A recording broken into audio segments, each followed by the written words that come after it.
Hello friends, Mishra coaching classes में आपका एक बार फिर से बहुत बहुत स्वागत है। मैं विष्णु भागवत मिश्रा आपका अपने मिश्रा कोचिंग क्लासेस में बहुत बहुत स्वागत करता हूं। आई होप आप सभी लोग अच्छे होंगे और पढ़ाई स्टार्ट कर दिए होंगे।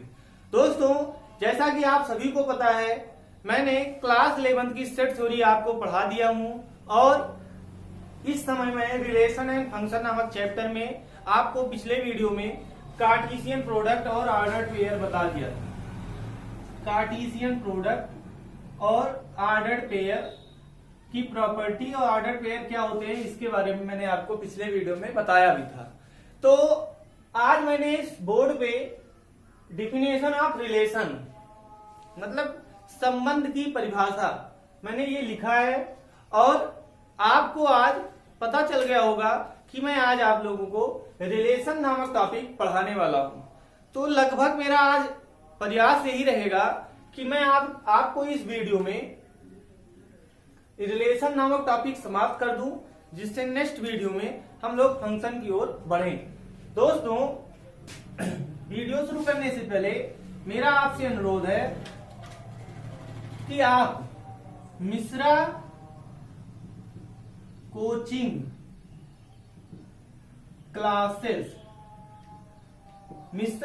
क्लासेस की मैथ की वीडियो को इतना अधिक शेयर करिए कि जो YouTube पर, जैसे मैं आपको अगर लाइव क्लास पढ़ाना चाहूं तो उसके पीछे की जो लिमिट है वो जल्द से जल्द पार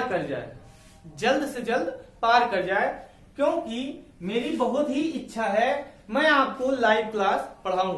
क्योंकि जो लाइव क्लास पढ़ाने में आपका और हमारा पढ़ने में और पढ़ाने में जो इंटरेस्ट रहता है वो शायद ऑफलाइन में नहीं रहता है। इसलिए मेरा आपसे अनुरोध है, आप मिश्रा कोचिंग क्लासेस की लिंक को इतना अधिक से अधिक शेयर करिए ताकि जल्द से जल्द 1000 सब्सक्राइबर की लिमिट जैसे ही पार करेगा मेरा चैनल, मैं आपको उसी दिन से लाइव क्लासेस पढ़ाना स्टार्ट कर दूंगा। क्योंकि जो लाइव क्लासेस होंगी उसमें आप डाउट तुरंत पूछ सकेंगे और मैं आपका डाउट उस समय क्लियर कर दूंगा। दोस्तों, आज के मैथ की इस वीडियो में मैं आप लोगों को रिलेशन नामक टॉपिक पढ़ाऊंगा। तो रिलेशन क्या होता है इसको बताने से पहले मैंने आपको जो बताया था कार्टेशियन प्रोडक्ट, एक बार उसकी डिफिनेशन बता देता हूं। आप सभी को पता होगा, अगर दो सेट हों ए और बी, दो सेट ए और बी इस प्रकार हो कि ए का बी में cartesian product A cross B हो, जिसमें कैसे एलिमेंट आते हैं, ऑर्डर्ड पेयर। मैंने आपको पिछले वीडियो में बताया था, अगर स्मॉल ब्रैकेट में दो सेट के एलिमेंट लिख दिए जाएं तो उसे क्या बोला जाता है, ऑर्डर्ड पेयर। तो ए क्रॉस बी जो होता है different type of ordered pair का एक सेट होता है। ए क्रॉस बी जो होता है ए और बी के कार्टेशियन प्रोडक्ट से जितने ऑर्डर्ड पेयर बनते हैं उनका क्या होता है, सेट होता है, जिसका पहला एलिमेंट ए वाले सेट से और दूसरा एलिमेंट दूसरे सेट बी से बिलोंग करता है। अगर मैं यहीं पे लिख दूं बी क्रॉस ए और मैं ऑर्डर पेयर चेंज ना करूं तो इसमें जो एक्स वाला एलिमेंट होगा वो बी से बिलोंग करने लगेगा और दूसरा एलिमेंट कहां से बिलोंग करने लगेगा, ए से। यही होता है कार्टेशियन प्रोडक्ट, जो कि मैंने आपको पिछले वीडियो में बताया भी था और इस पर कुछ क्वेश्चंस भी बताए थे। दोस्तों, आपको ये याद रखना है कि जब ए से बी पे कार्टेशियन प्रोडक्ट निकाला जाता है तो ऑर्डर्ड पेयर का जो एलिमेंट होता है, फर्स्ट एलिमेंट फर्स्ट वाले सेट से, सेकेंड एलिमेंट सेकेंड वाले सेट से बिलोंग करता है। अब अगर तीन सेट का कार्टेशियन प्रोडक्ट हो, जैसे तीन सेट अगर ले लिए जाएं ए बी एंड सी, तीन सेट ए बी और सी हो तो इनके जो कार्टेशियन प्रोडक्ट की प्रॉपर्टी होती है, पहली होती है A cross B union C equal to होता है A cross B union A cross C. Same है, ऐसा ही एकदम सेम इंटरसेक्शन पे होता है, तो बस जहां यूनियन होगा वहां पे इंटरसेक्शन लग जाएगा। बस ये होती है तीन सेट के कार्टेशियन प्रोडक्ट की दो प्रॉपर्टी। और तीसरी प्रॉपर्टी होती है A cross B minus C equal to A cross B minus A cross C। जैसे आपको तीन सेट दे दिए जाएंगे, अगर आपको A cross B union C निकालना होगा तो आप चाहे पहले B यूनियन C निकाल लेंगे, उसका कार्टेशियन प्रोडक्ट A से निकालिए, या तो आपके पास एक ऑप्शन और है, आप A का B से कार्टेशियन प्रोडक्ट निकालिए, उसके बाद B का C से A का C से कार्टेशियन प्रोडक्ट निकालिए और उन दोनों का यूनियन निकाल लीजिए, तब भी यही आएगा। यही होती है इनकी प्रॉपर्टी। ये ज्यादा पूछी नहीं जाती, लेकिन हाँ आपको ये याद रखना होगा। एक बात और, जो कार्टेशियन प्रोडक्ट होता है, दो सेट का जो कार्टेशियन प्रोडक्ट होता है वो खुद एक सेट होता है, आपको ये याद रखना होगा। दोस्तों अब आप बात करते हैं डिफिनेशन ऑफ रिलेशन, मतलब रिलेशन क्या होता है मैं आपको ये बताता हूं। जैसे आप सभी लोग पर जानते हैं, चार जो है ये, अगर मैं इसे लिख दूं चार जो है 5 से, अब इसको आप क्या कहेंगे, इस जो मैंने यहाँ पे जो साइन बनाया है आप सभी लोग इससे परिचित होंगे, ये होता है ग्रेटर देन, मतलब ये इधर को रहेगा क्योंकि 4 जो होता है 5 से छोटा होता है, तो ये 4 जो है ये लेस देन है किससे, 5 से। अब बात करते हैं ये लेस देन होता क्या है। अच्छा ये बताइए आपको, मैंने यहां लिखा 4, यहां पे लिखा 5, अगर मैं यहां पे ये कर दूं, अब साइन बदल गया, मतलब ये है कि जो ये दोनों साइन है, इधर एक नंबर लिखा इधर एक नंबर लिखा, दो नंबर के बीच का जो साइन होता है उनके बीच के रिलेशन को शो करता है। कहा कहने का मतलब यहाँ पे जो बड़ी नामक वर्ड है, यहाँ पे जो छोटा नामक वर्ड है और यहाँ पे जो बड़ा नामक वर्ड है, मतलब यहाँ पे ग्रेटर देन और यहाँ पे लेस देन, जो भी वर्ड है यही हमारे रिलेशन को शो कर रहे हैं, कहने मतलब दो नंबर के बीच के रिलेशन को शो कर रहे हैं। तो यही आपको इसी तरह का कुछ रिलेशन यहाँ पे पढ़ना है, मतलब दो नंबर्स के बीच का जो रिलेशन होता है उनके बीच का साइन वहां शो करता है, तो आपको यही पढ़ना है। दोस्तों जैसा कि मैंने डिफिनेशन लिखा है, ये आपको लगभग सारी बुक्स में ये डिफिनेशन मिल जाएगी, तो मैंने भी सोचा आपको डिफिनेशन के माध्यम से रिलेशन फंक्शन पढ़ाऊं तो आपको ज्यादा आसानी पड़ेगी, क्योंकि आप बुक्स में पढ़ते होंगे डिफिनेशन, तो वहां आपको अगर कंफ्यूजन रहेगी तो आपको ये डिफिनेशन में आपको अच्छे से समझा दूंगा, तो आपको वो कंफ्यूजन हमेशा के लिए क्लियर हो जाएगी। दोस्तों जैसा कि लिखा हुआ है, a relation between two sets is a collection of ordered pairs containing one object from each set. If the object x from the first set and the object y is from the second set, then the objects are said to be related. If the ordered pair x y is in relation, मतलब ये है कि to set मान लेते हैं A और B,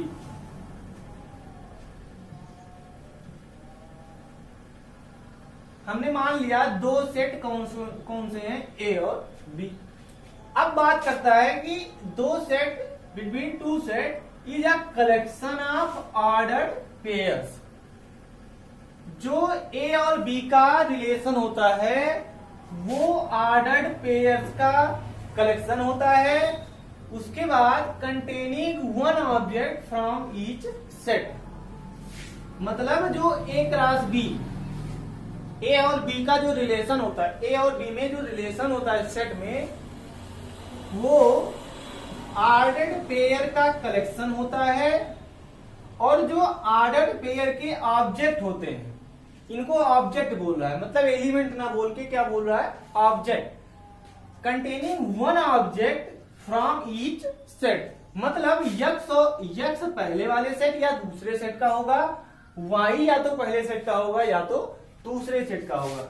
मतलब each set से जरूर कोई ना कोई एलिमेंट लिया जाएगा, यही होता है रिलेशन।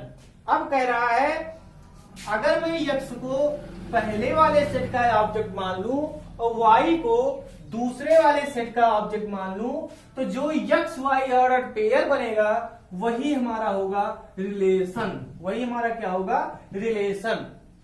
मतलब आप अभी तक जो पढ़ते आए हैं, कार्टेशियन प्रोडक्ट मैंने जो बताया है वही होता है रिलेशन।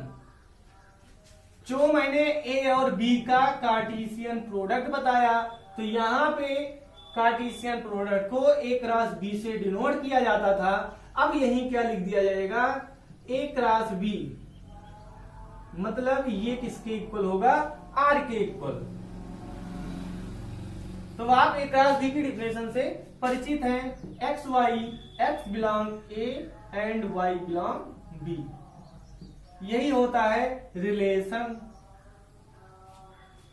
मतलब ए और बी दो सेट हैं, ए और बी। एक्स एलिमेंट कहां से है? ए से। वाई एलिमेंट कहां से है? बी से। तो जो ये रिलेशन है, मतलब कार्टेशियन प्रोडक्ट है, ये पहले वाले सेट के एलिमेंट को दूसरे वाले सेट के एलिमेंट से रिलेट कर रहा है, यही हमारा होता है रिलेशन।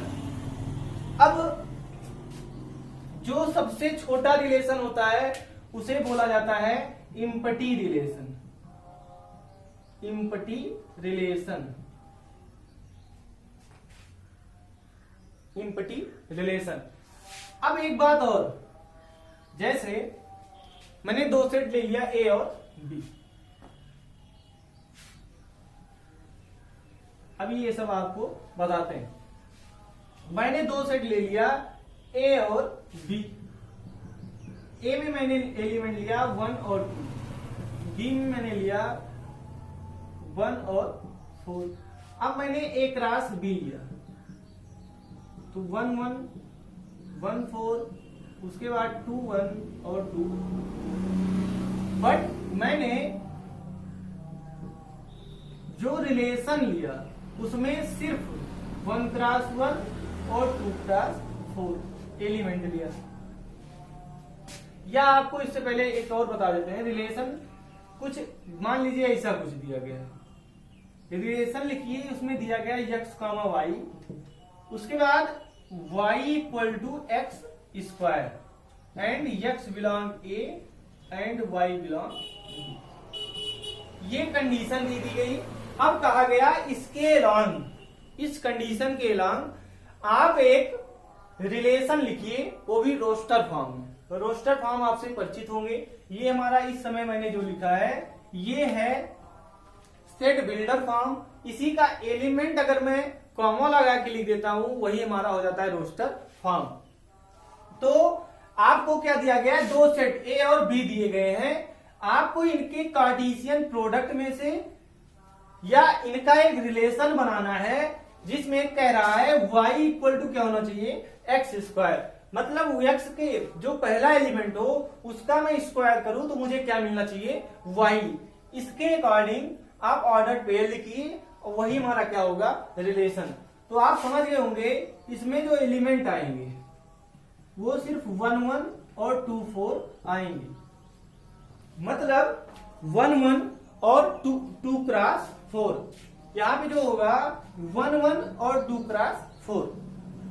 अब बात आती है मैंने सिर्फ 1 1 और 2 4 को क्यों लिखा? यहां पे मैंने 2 1 क्यों नहीं लिखा?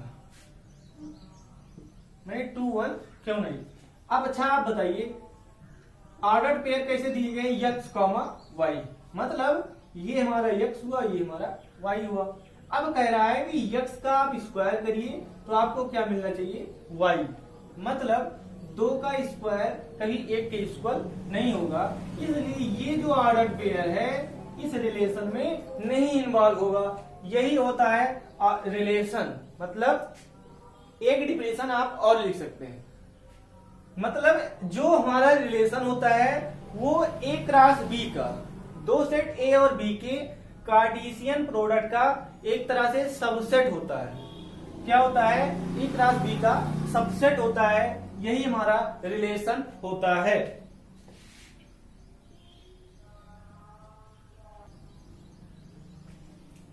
यही हमारा क्या होता है, रिलेशन। अब बात आती है कार्टेशियन प्रोडक्ट और रिलेशन के बाद का क्या टॉपिक है। तो दोस्तों इसके बाद मैंने लिखा है, आपको देखिए यहां पे मैंने ये डिफिनेशन भी लिख दिया है। मतलब अभी तक आपने जो पढ़ा है ए और बी का कार्टेशियन प्रोडक्ट, कार्टेशियन प्रोडक्ट मतलब आप समझ रहे होंगे क्रमित गुणनफल, मतलब दो सेट ए और बी का प्रोडक्ट, जो ए और बी का प्रोडक्ट होता है उसे कार्टेशियन प्रोडक्ट बोला जाता है। तो आप अभी तक जो पढ़ते आ रहे हैं ए और बी का जो कार्टेशियन प्रोडक्ट आपने पढ़ा है, उसी को अब आप जहां ए क्रॉस बी से डिनोट कर रहे थे, अब आप उसी को किससे डिनोट करेंगे, आर से। अच्छा क्या ये नहीं सही है, ए क्रॉस ए नहीं निकाला जा सकता, बी क्रॉस बी नहीं निकाला जा सकता, मतलब एक सेट का खुद सेट से, उसी सेट से कार्टेशियन प्रोडक्ट निकाला जा सकता है। तो मतलब आप R इक्वल टू क्या ए क्रॉस ए को आर भी नहीं लिखा जा सकता, तो आप कहेंगे बिल्कुल लिखा जा सकता है। मतलब जो सेट ए और ए, मतलब जहां भी आप समझिए, बस आपको इतना दिमाग में रखना है, ए क्रॉस बी, जो आप अभी तक ए क्रॉस बी पढ़ते आए हैं उसी का आप कोई भी सबसेट लिख दीजिए, तो वही हमारा क्या होगा, रिलेशन, वही क्या होगा, रिलेशन। अब आप इसमें से कोई भी एक एलिमेंट लिख दीजिए, ये इसको भी आप लिख देंगे तो ये भी एक क्या बनाएगा, रिलेशन। अब बताइए इसके बाद मैंने लिखा है DOMAIN, डोमेन।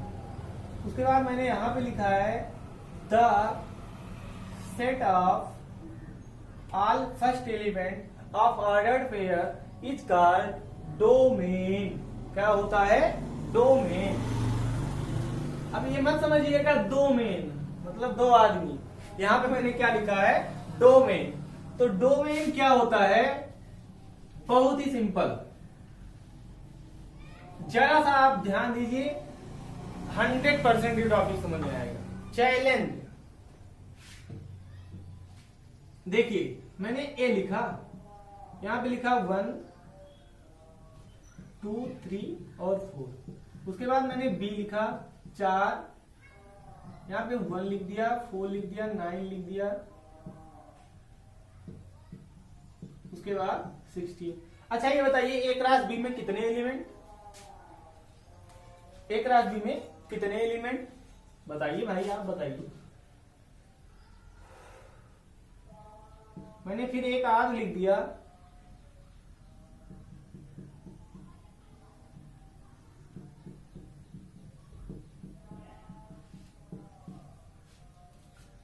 तो ए क्रॉस बी में कितने एलिमेंट होते हैं, अगर ए में m एलिमेंट, बी में n एलिमेंट, तो number of A cross B total कितने एलिमेंट हो जाते हैं, m इंटू n। ये इससे आप परिचित हैं। तो मैं अब आपको ये डिफिनेशन मिटा देता हूं और अब बताता हूं एक एग्जाम्पल, जैसा कि मैंने बोर्ड पे लिखा भी है।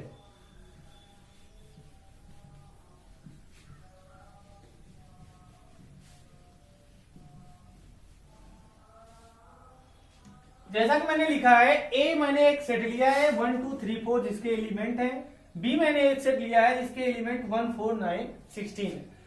अब मैंने एक रिलेशन लिखा है, रिलेशन में मैंने केवल 4 एलिमेंट को लिया है, जिसमें पहला एलिमेंट 1 1 2 4 3 9 4 16। अब कह रहा है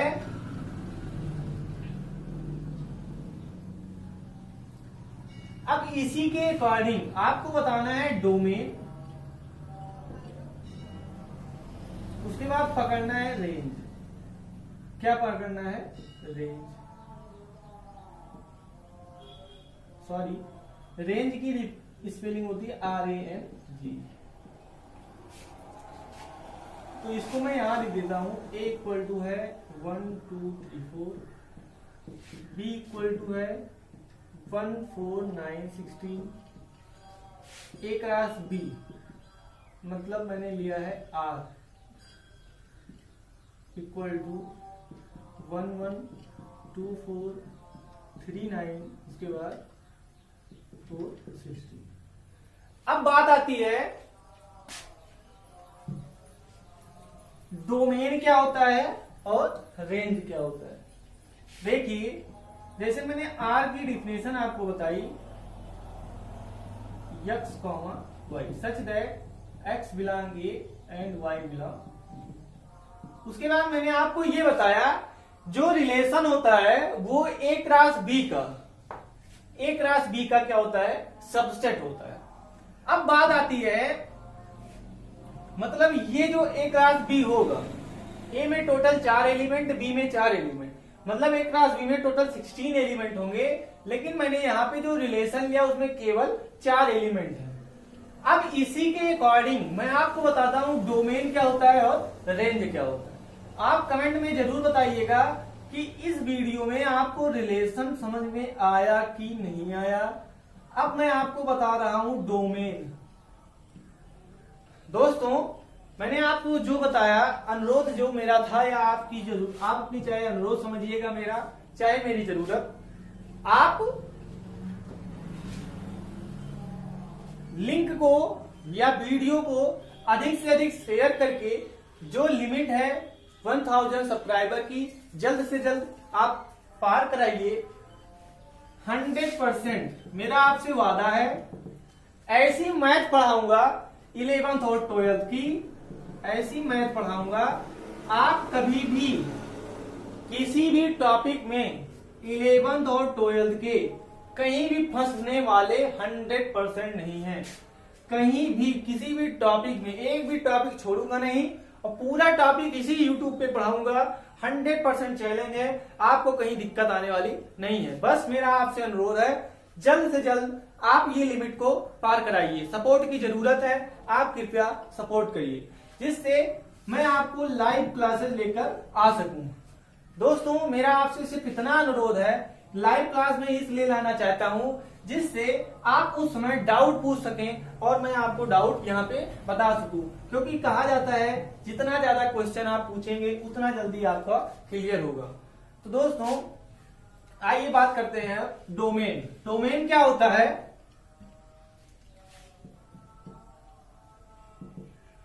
मैंने बताया, अभी आपको डिफिनेशन लिखा था, set of first element of a relation is called domain.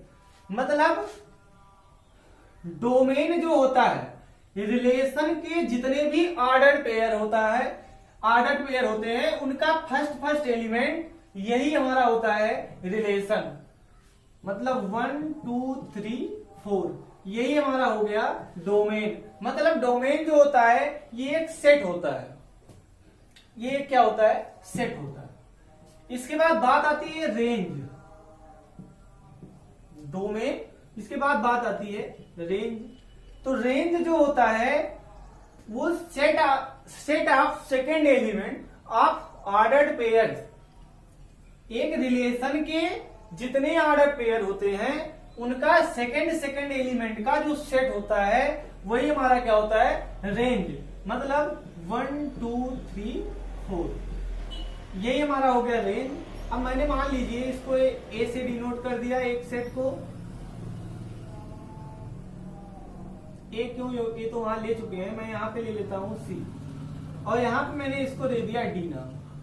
तो ये जो सी और डी सेट आ रहे हैं यही होते हैं रेंज और डोमेन। मतलब ये हुआ डोमेन, ये हुआ रेंज। अब डोमेन और होता क्या है ये समझिए। रेंज का मतलब होता है परिसर, हिंदी में इसे क्या बोला जाता है, परिसर, और इसे क्या बोला जाता है, प्रांत। तो प्रांत और परिसर होता क्या है ये समझिए। जैसे आप ए से बी में एक रिलेशन निकाल रहे हैं, मतलब ए क्रॉस बी आप निकाल रहे हैं, तो ए क्रॉस बी के जो फर्स्ट एलिमेंट, मतलब ऑर्डर्ड पेयर का जो फर्स्ट एलिमेंट होगा, जितने भी आएंगे आपके रिलेशन में, जैसे इसमें जितने भी रिलेशन में आप एलिमेंट आएंगे, जितने ऑर्डर्ड पेयर आएंगे, आपको क्या करना है, जब भी डोमेन निकालना हो तो फर्स्ट एलिमेंट का एक सेट बना लीजिए, वही क्या होता है, डोमेन। उसके बाद सेकेंड एलिमेंट का आप सेट बना लीजिए, वही क्या होता है, रेंज। अब इसके बाद मैंने एक लिखा था इमेज, इसके बाद मैंने एक और वर्ड लिखा था प्री इमेज। ये बहुत ही इंपॉर्टेंट है, आप अगर इसको समझ गए तो 100% डोमेन और रेंज में कहीं दिक्कत आने वाली नहीं। इसके बाद एक वर्ड और होता है कोडोमेन, तो आपको अभी मैं बता रहा हूं। दोस्तों जैसा कि आप सभी लोग पॉलिनोमियल से परिचित होंगे, पॉलिनोमियल लीनियर इक्वेशन, इससे आप परिचित होंगे। जैसे मैंने एक इक्वेशन लिख दिया y = 3x + 4। अब मैं यहाँ पे x = मान लीजिए ले लेता हूं 2, तो y = क्या आएगा 3 × 2 + 4, तो y = 3 2 6 4 10। मतलब x = मैंने जब 2 लिया तो हमें क्या मिला, y = 10। तो y, मैं x की जो वैल्यू रख रहा हूं उसके अकॉर्डिंग हमें किसकी वैल्यू मिल रही है, y की। मतलब x जो है ये किस पे डिपेंड है, y पे। सॉरी, y जो है किस पे डिपेंड है, x पे। मैं x की जो भी वैल्यू रखूंगा, अगर मैं x = 1 रख दूंगा तो y = मुझे 7 मिल जाएगा। मतलब y की जो वैल्यू मुझे मिल रही है उसके अकॉर्डिंग मिल रही है, x के अकॉर्डिंग। तो x यहाँ पे मैं x की वैल्यू जो रखूंगा उसके अकॉर्डिंग हमें y की वैल्यू मिलेगी। आप इसके भी परिचित होंगे, इसको अगर मैं fx लिख दूं तो कोई गुना नहीं होगा। क्यों? क्योंकि ये जो फंक्शन है वो किसका फंक्शन है, x का। तो मैं अगर x = यहाँ पे कुछ रखूंगा तो जो फंक्शन की वैल्यू आती है, मतलब अगर मान लीजिए मैंने फंक्शन को यहाँ y से लिखा या fx से लिखा, तो x की मैंने जो वैल्यू रखी 2 रखी तो हमें 10 मिला। इसको भी तो f2 भी कह सकते हैं। मतलब x की वैल्यू आप जो रखेंगे, x की वैल्यू आप जो रखेंगे, एक वो होता है डिपेंडेंट वेरिएबल, एक होता है इंडिपेंडेंट वेरिएबल। ये हमारा है डिपेंडेंट वेरिएबल और ये है इंडिपेंडेंट वेरिएबल। तो आप जो इंडिपेंडेंट वेरिएबल, स्वतंत्र चर की जो वैल्यू रखेंगे, स्वतंत्र चर का जो मान रखेंगे, उसी को बोला जाता है इमेज। इमेज मतलब होता है प्रतिबिंब। इमेज मतलब आप समझ रहे होंगे क्या होता है, प्रतिबिंब। तो x की जो आप वैल्यू रख रहे हैं उसी के अकॉर्डिंग आपको क्या मिल रहा है, y की वैल्यू। तो y हमारा हो गया इमेज, y हो गया इमेज, और जो आप जिसको रख रहे हैं वो होता है प्री इमेज। मतलब प्री इमेज की क्या बनती है, इमेज। तो x यहाँ पे x क्या हुआ, प्री इमेज। y की जो वैल्यू आई 10, यही होता है हमारा प्री इमेज होता है। आप एक मिनट फिर से, सॉरी, जिस चीज की आप वैल्यू रखेंगे, मतलब आप ये हमारा ये इंडिपेंडेंट वेरिएबल, ये डिपेंडेंट वेरिएबल, तो इंडिपेंडेंट वेरिएबल की जो वैल्यू रखेंगे वो होता है प्री इमेज।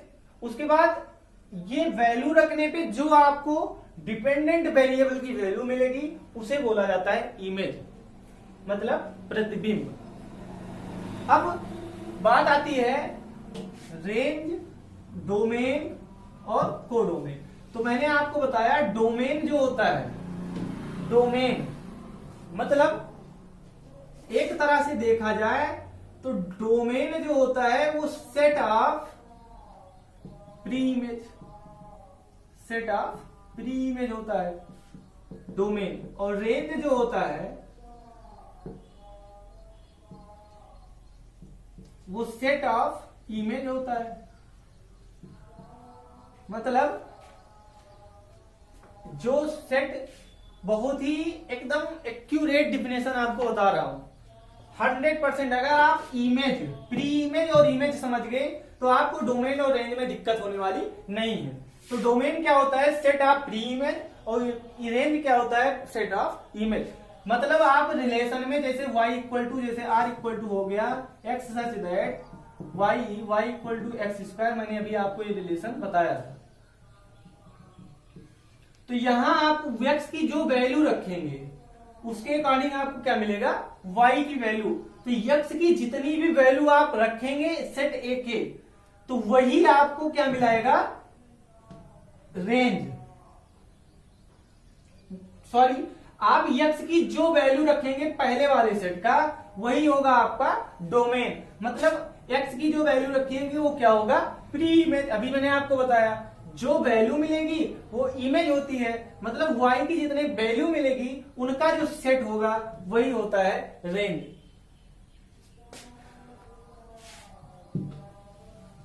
अब इसके बाद बात आती है कोडोमेन। कोडोमेन क्या होता है, अगर आप ए से बी पे रिलेशन निकाल रहे हैं, मतलब अगर ए क्रॉस बी को आपने एक रिलेशन लिया है तो जो सेकंड वाला सेट होगा यही हमारा होता है कोडोमेन। अगर आप बी क्रॉस ए निकाल रहे हैं, इसको आप एक रिलेशन कर रहे हैं, तो यहाँ पे ए जो हो जाएगा वो क्या हो जाएगा, कोडोमेन। अब आप एक रिलेशन लीजिए जिसमें मान लीजिए यही है, इसमें देखिए अगर आप यहाँ पे डोमेन निकाल रहे हैं तब भी 1 2 3 4 आ रहा है फर्स्ट एलिमेंट, रेंज निकाल रहे हैं तब भी आपको फर्स्ट एलिमेंट मिल रहा है, नहीं सॉरी यहाँ पे मिल रहा है 1 4 9 उसके बाद 16 सेकेंड एलिमेंट। अब अगर आप कोडोमेन निकालेंगे तो कोडोमेन जो होगा वो किसके इक्वल होगा, 1 4 9 16, मतलब ये किसके इक्वल होगा, बी। तो आप ये भी कह सकते हैं जो रेंज होता है वो किसका सबसेट होता है, कोडोमेन का।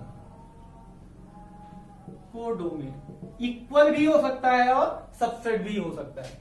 सबसेट तो हमेशा होगा, इक्वल भी हो सकता है, क्योंकि यहाँ पे देखिए आप जो भी रेंज है वही हमारा क्या है, डोमेन। ये जान लीजिएगा आप, रेंज मैंने लिखा है आर से मतलब रिलेशन नहीं है, ये मैंने क्या लिखा है, रेंज, और डी फॉर डोमेन। तो मैंने आपको ए और बी एक एग्जांपल सेट लिया, इसके अकॉर्डिंग मैंने एक रिलेशन लिया। टोटल अगर ए क्रॉस बी में देखा जाएगा तो 16 एलिमेंट होंगे, लेकिन मैंने आपको रिलेशन की डिफिनेशन बताया कि ए क्रॉस बी का क्या होता है, एक सबसेट। तो मैंने यहाँ पे सबसेट लिया, इसके अकॉर्डिंग मैंने आपको डोमेन, रेंज और कोडोमेन, इमेज और प्री इमेज 5 चीजों की डिफिनेशन बताया। इसके बाद ये बताया जो डोमेन होता है वो प्री इमेज का सेट होता है, और जो रेंज होता है वो इमेज का सेट होता है, और जो कोडोमेन होता है जिससे आप ए क्रॉस बी अगर निकालें तो जो बी वाला सेट होगा वो होगा कोडोमेन। अगर बी क्रॉस ए निकाल रहे हैं तो जो ए होगा वो होगा कोडोमेन। तो जो रेंज होता है वो हमेशा कोडोमेन का सबसेट होता है या इक्वल भी हो सकता है। इतना चीजें मैंने आपको बताई। अब बात आती है टोटल नंबर ऑफ रिलेशन, कितने रिलेशन हो सकते हैं ए क्रॉस बी। जैसे दो सेट ए और बी हो तो ए और बी में टोटल नंबर ऑफ कितने रिलेशन हो सकते हैं। तो मान लीजिए ए एक सेट है जिसमें कितने एलिमेंट हैं, एम। बी मैंने एक सेट ले लिया, बी में टोटल कितने एलिमेंट हैं, एम। तो टोटल नंबर ऑफ जो रिलेशन होगा, अच्छा ये बताइए 2 की पावर n क्या बताता था, टोटल जितने सबसेट होंगे। तो वही चीज यहाँ टोटल नंबर ऑफ रिलेशन जो होगा वो 2 की पावर m इंटू n। अच्छा m इंटू n क्या बताएगा, m इंटू n ए क्रॉस बी के एलिमेंट होंगे। अगर ए में 4 बी में 4 तो 4 चौक 16, तो 16 जो होगा वो एलिमेंट होगा किसका, ए क्रॉस बी का। तो 2 की पावर 16 जितना भी होगा उतने नंबर ऑफ रिलेशन ए से बी में बन सकते हैं। यही होता है नंबर ऑफ रिलेशन, यही होता है ए क्रॉस बी के टोटल नंबर ऑफ रिलेशन। इसको आप याद रखिएगा, ये बहुत ही इंपॉर्टेंट है, ये मल्टीपल चॉइस में पूछा जाता है। अब बात आती है इनवर्स रिलेशन। इसके बाद है एक नया टॉपिक इनवर्स रिलेशन। इसके बाद जस्ट इसी के बाद आपको एक्सरसाइज मिलेगी और कुछ है नहीं। इनवर्स रिलेशन क्या होता है, सब कुछ वही होता है। जैसे आर अगर ऐसा हो x, y such that x belong A and y belong B. अगर मैं r इनवर्स लिख दूं तो इसमें y, x होगा, और जो y होगा वो कहां से बिलोंग करेगा,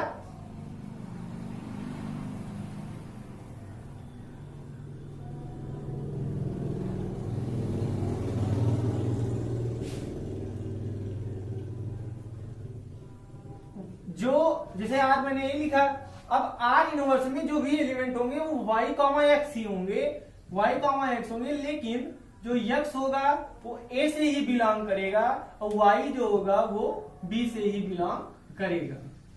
यही होता है इनवर्स रिलेशन।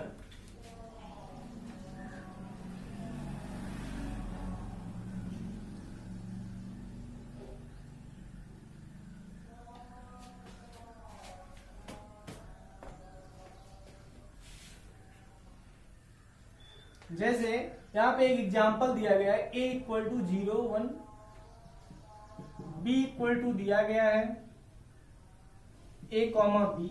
उसके बाद r में एक एलिमेंट लिया गया है 0 कॉमा a और 1 कॉमा b। अब आपको इसका क्या लिखना है, इनवर्स रिलेशन। तो इनवर्स रिलेशन क्या होता है, देखिए जो भी आर में एलिमेंट आए हैं उनको आप पलट के लिख दीजिए, मतलब y कॉमा एक्स। तो a कॉमा 0 और b कॉमा 1, यही हमारा क्या होगा, r का इनवर्स रिलेशन, मतलब प्रतिलोम संबंध। बहुत ही इजी टॉपिक है, अगर आपको रिलेशन समझ में आ गया तो इनवर्स रिलेशन में दिक्कत होने वाली नहीं है। मतलब a के जैसे 2 अगर 4 से बड़ी है, 2 अगर 4 जो है 2 से बड़ा है, तो इसी को मैं उल्टा कैसा कहूंगा, मतलब 2 जो है 4 से छोटा है। तो ये यहाँ पे जो ग्रेटर है, ये 2 का मान लीजिए रिलेशन है, तो ये क्या हो जाएगा, उसका जस्ट इनवर्स रिलेशन। यही चीज यहाँ पे है, जो चीज रिलेशन में जितने भी एलिमेंट होते हैं उनके ऑर्डर पेयर का ऑर्डर अगर चेंज कर दिया जाए, जो भी उस तरह के ऑर्डर पेयर का सेट होगा वही क्या होता है, इनवर्स रिलेशन। इसके बाद अब अगर इसका मैं रेंज निकालूंगा, डोमेन और रेंज, तो a कॉमा b हो जाएगा ये डोमेन इनवर्स रिलेशन का, और रेंज जो हो जाएगा 0 कॉमा 1। मतलब जो रिलेशन का डोमेन होता है वो इसका रेंज हो जाता है, और जो उसका रेंज होता है वो इसका डोमेन हो जाता है। सब कुछ उलट जाते हैं, यही होता है इनवर्स रिलेशन। अब बात आती है, इसी पर आप बेस्ड एक एक्सरसाइज है, इसके मैं आपको 2-3 क्वेश्चन जो बढ़िया बढ़िया क्वेश्चन है वो बता दे रहा हूं। इसके बाद आप इन पर क्वेश्चन लगाइए, जहां भी आपको दिक्कत हो कमेंट में बताइए, और मैं आपको एक बार फिर से कह रहा हूं, वीडियो को अधिक से अधिक शेयर करिए ताकि जो लिमिट है वो जल्द से जल्द पार हो सके। जैसे यहां पे दिया गया है a इक्वल टू दिया गया है एक सेट 1 2 3 6, b इक्वल टू दिया गया है 1 2 3 4 5। इसके बाद कह रहा है R में जो एलिमेंट है वो x कॉमा y है, सच दैट x बिलोंग कर रहा है a से, y बिलोंग कर रहा है b से, एंड y जो है वो x से बड़ा है। इसके अकॉर्डिंग आपको क्या बनाना है, रिलेशन। आपको इसी a और b दिए गए हैं, r को आपको रोस्टर फॉर्म में लिखना है। ये है क्वेश्चन नंबर 1। दोस्तों अब आप क्या करेंगे, r में ऐसे एलिमेंट लीजिए, मतलब y की वैल्यू x से बड़ी है। जैसे अच्छा x कहां से बिलोंग कर रहा है, a से, y कहां से बिलोंग कर रहा है, मतलब b से। तो आपको पहला एलिमेंट लिखना है, जैसे मैंने लिख दिया 1 कॉमा 1, अगर मान लीजिए लिख दिया तो ये तो इक्वल हो गया, और इसके अकॉर्डिंग ये सेटिस्फाई नहीं कर रहा है, तो 1 कॉमा 1 नहीं हो सकता, लेकिन 1 कॉमा 2 हो सकता है। क्यों, क्योंकि ये y एलिमेंट है, y किससे बड़ा है, x से। ऐसे अगर अगला लिखूं तो 1 कॉमा 3 1 कॉमा 4 1 कॉमा 5। अब आप समझ गए होंगे, तो जो सेकेंड वाला y एलिमेंट है वो फर्स्ट वाले एलिमेंट से बड़ा होना चाहिए। इसके बाद लिखा जाएगा 2 कॉमा 1, तो ये भी नहीं होगा क्योंकि 1 छोटा हो जाएगा 2 से। अगर मैं ऐसा लिखूं तो y वाला एलिमेंट इसका जस्ट उल्टा हो जाएगा, तो 2 कॉमा 1 और 2 कॉमा 2 भी नहीं हो सकता, 2 कॉमा 3 और 2 कॉमा 4। इसके बाद 3 कॉमा 1 3 कॉमा 2 3 कॉमा 3 नहीं होगा, इसके बाद क्या होगा 3 कॉमा 4। इसके बाद होगा 6 कॉमा, हाँ एक चीज और है 3 कॉमा 4। इसके बाद क्या है 3 कॉमा 5। इसके बाद क्या है 6 कॉमा 5। अब बताइए होगा, क्या 6 का इससे कहीं क्रॉस प्रोडक्ट बनेगा? नहीं बनेगा, क्योंकि 6 सबसे बड़ा है और ये हमारा ए का एलिमेंट है, मतलब ये हमारा यक्स एलिमेंट है और यक्स जो है वाई से छोटा नहीं हो सकता। इसलिए हमारे जो आर रिलेशन होगा, कितने ऑर्डर पेयर होंगे? 1 2 3 4 5 6 7 8। यही हमारा हो गया क्वेश्चन नंबर 1 का आंसर।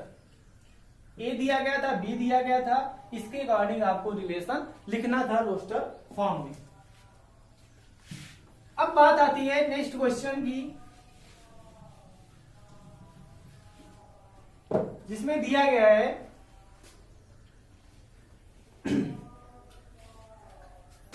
ए इक्वल टू दिया गया है 1 2 3 4 डॉट डॉट 14। इसके बाद आर इक्वल टू दिया गया है x comma Y such that 3x minus Y equal to 0 where x and y belong A। मतलब अब आपको इसका डोमेन भी लिखना है, रेंज भी लिखना है और कोडोमेन भी लिखना है। देखिए ए ये दिया गया, ये आपको एनसीईआरटी का क्वेश्चन भी मिल जाएगा। क्या है? ए इक्वल टू दिया गया, ये आई इक्वल टू इतना। क्वेश्चन में कह रहा है जो रिलेशन है वो ए से ए पे डिफाइन है, मतलब ए क्रॉस ए है और ए क्रॉस ए का आपको एक सबसेट लिखना है या मान लीजिए वही सेट ही लिखना है, लेकिन जो उसमें यक्स और वाई हो, ऑर्डर पेयर के जो बीच का रिलेशन है वो किस फॉर्म में होना चाहिए? 3x minus Y equal to 0। तो 3x minus Y equal to 0 कैसे होगा? अब r इक्वल टू आप लिखिए x का वो एलिमेंट लीजिए जिसमें रखिए वैल्यू, तो आपको क्या मिल जाए? 0। मान लीजिए मैंने ले लिया 1 और यहां पे ले लिया 3 1 जा 3, और तो ऐसा तो पॉसिबल नहीं। अगर मैंने यहां पे लिया 3 2 जा 6, 3 2 जा 6, तो हमें यहां पे कितना माइनस करना पड़ेगा? 8 में से 6 माइनस करेंगे 2 आएगा, लेकिन हमें क्या रखना है? 0। तो यहां पे क्या लेना पड़ेगा? 0, मतलब 6 लेना पड़ेगा ना। और अगर मैं यहां पे 1 लेता हूं तो यहां पे क्या लेना पड़ेगा? 3। मतलब पहला जो एलिमेंट होगा वो 1,3 होगा, दूसरा जो होगा वो 2,6 होगा, क्योंकि जब आप 3 2 जा 6 करेंगे तो आपको 6 माइनस करेंगे तभी 0 मिलेगा। तो ये एलिमेंट x होगा, ये एलिमेंट y होगा। तो x कामा y मतलब 2,6, x कामा y मतलब 1,3। इसके बाद ऐसे बना लीजिए 3 3 जा 9, इसमें से कितना माइनस करेंगे? 9, तब आपको मिलेगा 0। तो ये हो गया 3,9। तो अगला एलिमेंट क्या लिखा जाएगा? 3,9। ऐसे नेक्स्ट बनाना है 3 इंटू 4, तो 3 4 जा 12, उसमें से कितना माइनस करेंगे? तब 0 आएगा। तो मतलब अगला जो एलिमेंट होगा 4,12। अब अगर 5 रखेंगे तो 3 5 जा 15, तो 15 में से 15 तो इस सेट में दिया नहीं गया, तो 14 तक ही दिया गया है। इसलिए जो रिलेशन होगा, मतलब ये जो रिलेशन होगा इसमें टोटल कितने एलिमेंट आएंगे? 1 3 2 3 2 6, फिर इसके बाद 3 9 और 4 12। यही जो होगा हमारा होगा रिलेशन। आप समझ रहे होंगे 5 क्यों नहीं लिया जाएगा, क्योंकि 3 5 या 15 और जो y की वैल्यू रखना पड़ेगा मुझे 15। मान लीजिए मैंने सेट ए से ही रखना है, लेकिन y सेट ए सेट में 15 नहीं दिया गया है, इसलिए जो r में एलिमेंट होंगे टोटल इतने ही एलिमेंट होंगे। अब कह रहा है इसका डोमेन बताइए। तो डोमेन मैंने अभी बताया था, जो प्री इमेज का सेट होता है वही डोमेन होता है। मतलब x की जो आप वैल्यू रख रहे थे, जो y की वैल्यू मिल रही, x की जो वैल्यू रख रहे थे 1 2 3 4, यही होगा हमारा डोमेन। इसके बाद रेंज क्या होगा? जो जो इमेज आई, मतलब 3 6 9 और 40, यही हमारा हो गया रेंज। उसके बाद अगर कोडोमेन लिखना चाहें तो मैंने अभी बताया था A क्रॉस A, अगर आप A क्रॉस B से रिलेशन निकाल रहे हैं तो जो सेकंड वाला सेट होगा वही कोडोमेन होता है। मतलब यहाँ पे जो कोडोमेन होगा वो क्या होगा 3, मतलब A वाला सेट, मतलब A। यही आंसर हो गया इस क्वेश्चन का। मान लीजिए अगर आपको इसको एक सिंबल फॉर्म में बनाना हो, जैसे एक क्वेश्चन दिया गया है, नेक्स्ट क्वेश्चन, ये लास्ट क्वेश्चन है, अब आप इसके अकॉर्डिंग आप क्वेश्चन करिएगा। अगर आपको कहीं दिक्कत होगी तो कमेंट में जरूर बताइए। जैसे एक दिया गया है P और Q, फिर कह रहा है यहां पे दिया गया है 5, यहां पे दिया गया है ऐसे ऐसे ऐसे 3 यहां पे 3 यहां पे, उसके बाद इधर लिखा है 5 6 7, यहां पे लिखा है 3 4 5 और इसमें ऐसे इमेज बताई गई है, इसका इससे रिलेशन है और इसका इससे। अब आपको दिया गया है दो ऐसे सेट दे दिए गए P और Q, इसमें कह रहा है आप इसको रोस्टर फॉर्म में लिखिए, उसके बाद इसका डोमेन रेंज और कोडोमेन बताइए। तो यहां जैसे 5 का 3 से रिलेशन है, उसके बाद 6 का 4 से, 7 का 5 से, तो यही हमारा हो गया जो रिलेशन। बस आपको यही देख के लिख देना है। उसके बाद अब आपको इसका डोमेन और रेंज और कोडोमेन बता देंगे। 5 6 और 7 जो बनाएगा सेट वही हमारा होगा डोमेन, 3 4 और 5 जो होगा ये हमारा होगा रेंज। उसके बाद जो Q वाला सेट होगा मतलब 3 4 5, क्योंकि इससे इस पे रिलेशन बताया जा रहा है, इसलिए जो Q वाला सेट होगा वही हमारा होगा कोडोमेन। मतलब 5 6 7 ये हमारा हो गया कोड, ये हो गया डोमेन, 3 4 5 ये हो गया रेंज, उसके बाद 3 4 5 मतलब Q वाला सेट, यही हमारा हो गया कोडोमेन। इतना चीजें मैंने आपको बताया। लगभग रिलेशन के जितने भी क्वेश्चन हो सकते हैं टफ तीनों तरह के क्वेश्चन मैंने आपको बता दिया। अब अगर आपको नेक्स्ट वीडियो में एक आध क्वेश्चन या कहीं आपको दिक्कत हो, मैं आपको नेक्स्ट वीडियो में बता भी दूंगा। कहीं आपको रिलेशन नामक टॉपिक में कहीं दिक्कत हो तो कमेंट में जरूर बताइए। और हाँ, लास्ट में मैं आपको एक बार फिर कहना चाहूंगा, आप मिश्रा कोचिंग क्लासेस की लिंक को अधिक से अधिक शेयर कीजिए, ताकि जल्द से जल्द वो लिमिट पार हो सके जो लाइव स्ट्रीमिंग के लिए जरूरत है। दोस्तों, आप अच्छे रहिए, अपने स्वास्थ्य का ध्यान रखिए और इस कोरोना महामारी में सावधानी पूर्वक जब भी घर से बाहर निकलिए तो बहुत ही सावधानी पूर्वक बाहर निकलिए। Thank you.